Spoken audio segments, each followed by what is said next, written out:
You can probably reflect on something. You probably can look in the past and think about a situation where you can realize where something wasn't right, and you probably had left a relationship, you probably had left a job, you probably had left an area, you probably left a state, or apartment complex, a house, you probably had left somewhere from somewhere, and as you look back on it, you realize that was a good decision that you had made, and your instincts had saved you, so to say.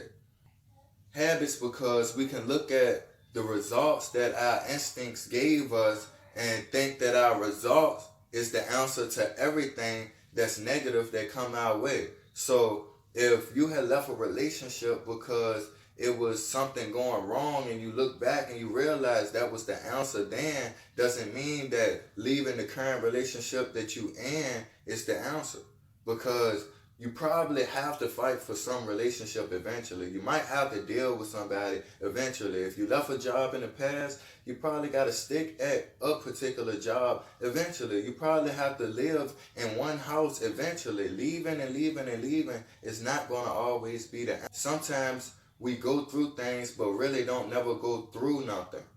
And I say that because you can find somebody saying, man, come on, I'm going through something right now. Like, things just not looking good for me. You can realize somebody who actually been through what they've been through, but you can say that they actually went through it. They went through that situation. They didn't sit in the situation and always will be going through it. They actually went through it, and it's not going to come back around. A lot of people go through something and eventually it come back around, and they're going through the same thing over and over and over again because they never went through it. They never got to the bottom of it. They never got to the core of it. Just because your instinct saves you doesn't mean that the results from your instinct is going to be the answer for everything that you don't like.